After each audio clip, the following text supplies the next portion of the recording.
Last night we had world-famous computer scientist Stephen Wolfram was going to join us remotely here, but ultimately decided to record a short video for us. And this is just sort of this prelude to this next panel we have in terms of setting, setting the stage for sort of the technical capabilities at this point. So with that, let's run the Stephen Wolfram video. All right. Able to join you at least briefly this afternoon. I've thought about kind of computational law quite a number of times over the years. Recently, I've kind of been thrust back into thinking about it again, particularly in connection with trying to work out sort of what the general constraints that we should try to think about putting on things like AIs are. What might be the kinds of provisions we will put into sort of AI constitutions, things like that. And I've been involved quite a lot recently with things like ChatGPT. We just released a plugin that we built with OpenAI to deliver computational knowledge and computation with kind of Wolfram technology to ChatGPT, in a sense extending sort of the linguistic fluency and common sense that ChatGPT has got from having kind of ingested the web and lots of books and so on, and making that something where we can add in sort of deep computational processes to the things that it can work with. And it seems to be working rather impressively, actually. But the question I wanted to talk about a little bit is, okay, so let's say we want to define for the AI roughly what we want to how we want them to operate.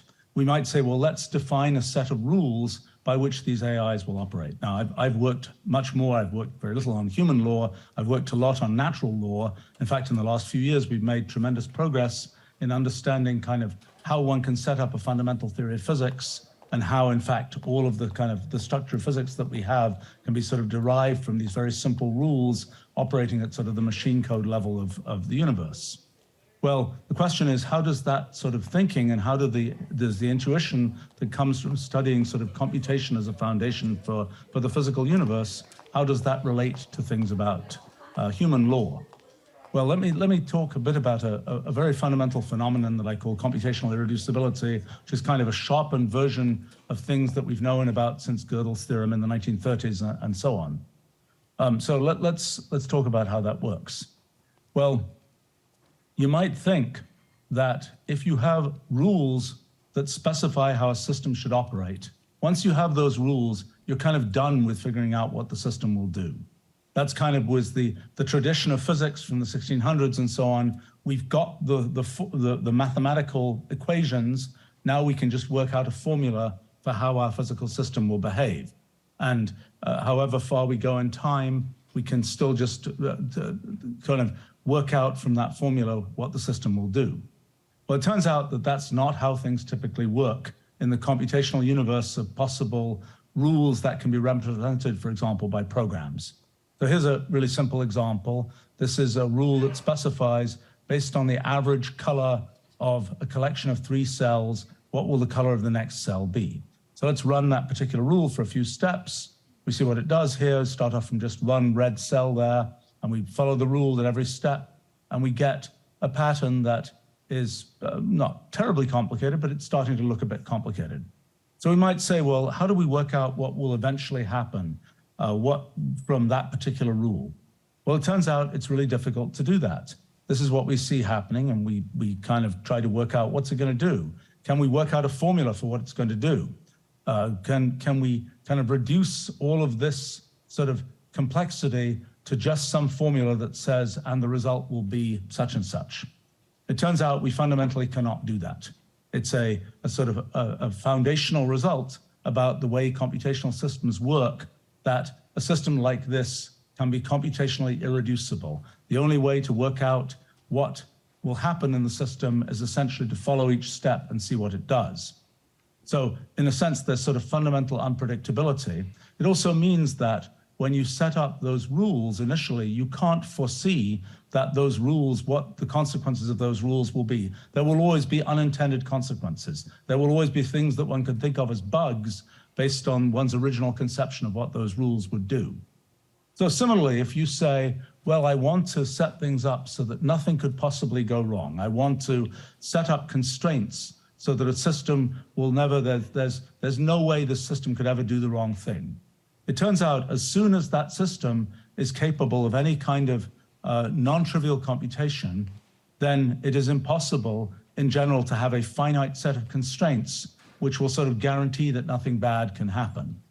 And so that means if you're trying to put, for example, constraints on AIs and you say, we're going to add this criterion and so on, then as soon as it's the case that in a sense the AIs are doing computation that's worth doing, they could be doing computation where you can always just say, and the answer will be this. That computation is in a sense not worth doing. As soon as they're doing computation that's worth doing, which in a sense is this kind of irreducible computation, then it follows that there's no way that you can define a finite set of constraints that will always guarantee that in a sense, nothing could ever go wrong. So that's a kind of a result about sort of what's possible to do when we add constraints to define sort of what the constitution of the AIs might be like. Well, one question then is, how will we specify even if we are going to say, these are the rules that we want to specify, even though we know we're never going to guarantee that that there's nothing unexpected that will happen. What's the best way that we can specify those rules to begin with? Well, you might say, well, we can sort of write them down in English or in some natural language. We could write them in sort of legalese and so on. And then we could say, let's let an LLM kind of work out the consequences of those rules. Well, one of the things that happens with LLMs, with what's happening inside something like ChatGPT is it has been, every word it produces, so to speak, it's kind of rippling through this neural net one time as it works out each word. And that neural net has been trained based on it's giving one kind of the average behavior of what's found on the web, so to speak. It's put into the weights of that neural net. It's kind of ingested kind of those trillion words or something that it was fed from the web and from books and so on. So, but in kind of, it's what will happen is, as we specify kind of this definition, this prompt for how we want the world to be set up, so to speak, we imagine that we have kind of we've all agreed on the sort of the prompt for how we want the AIs in the world to work. You could perhaps even imagine a sort of enhanced version of something a bit like democracy, where instead of just sort of voting for things, you say everybody gets to write kind of a prompt essay, and you feed all those prompt essays into the LLM and say, okay, based on sort of having ingested all of those prompt essays, say what you will best do. All kinds of standard issues of political philosophy show up when you think about doing that, but it's kind of an interesting thought experiment. But let's say you've done that, and you want to say, well, what did we really tell this AI to do? We fed it all these pieces of text and so on. What did we really tell it to do? Well, when we think about doing things, for example, for science, it's really quite inadequate to describe what we want just in terms of kind of a textual description. That's what people did, back in the Middle Ages and so on, talking about scientific ideas. And then mathematical notation got invented, and people had a much more streamlined and formal way to sort of talk about how one should build ideas in science and so on. Well, so the question is, for things that are of the kind that one might talk about in human law and so on, what's sort of the formalism that one can use to describe that? And the answer, I think, is one needs kind of computational language to do that. Well, it so happens that for the last, 40 years or so, I've been in the mission of building kind of a computational language to describe the world, as much of the world as possible, in computational terms. It's a different mission, really, from something like a programming language. A programming language is something where you're basically saying the computer has these fundamental operations. Now, as a human, I want to tell the computer, do this, do this, do this, in terms of the fundamental operations that it does. The idea in making a computational language is to make something that can represent the kinds of things we humans think about in a way that is is represented where we're representing those things computationally, and that so that a computer can kind of understand them, but also to provide us a computational formalism for thinking about those kinds of things. So in our Wolfram language system, for example, we have representations of cities and chemicals and foods and movies and all these kinds of things, and we can kind of compute with those kinds of things. And it's remarkable what one can do, and lots of people have happily used our stuff to do lots of interesting things. But the point is that with this computational language, you have sort of a precise formalism for talking about things computationally. And once you have that precise formalism, you can expect to build this kind of big tower of consequences. If you're just working with sort of text, like people were, for example, in the Middle Ages with science, you can't expect to have that kind of tall tower of consequences built. So what are the consequences of that for something like thinking about law? Well, if you're defining your laws in terms of, in a sort of textual way, you don't have this kind of hard formalism from which you can kind of build this big tower of consequences and expect to have that done in sort of a consistent way. And so I think the thing that people say, well, it's kind of a common trend to say when things get automated, there isn't less of it, there's actually more of it. And I'm sure that will happen with law as well. The automation of some kinds of operations by using LLMs and AIs and so on will mean that one can just sort of do more law. It becomes easier to write contracts, to execute contracts computationally and so on. And that means one can expect to have taller and taller stacks of kind of computational contracts which depend on each other and so on, giant chains of these kinds of things, which no doubt will be in many cases executed largely autonomously. One of the things that we have been in the business of doing, although it's not a very big business yet, is providing kind of the underlying computational knowledge that sort of starts those chains of dominoes for computational contracts, using the knowledge base that we've built in Wolfram Alpha and all the sort of real-time updates to that.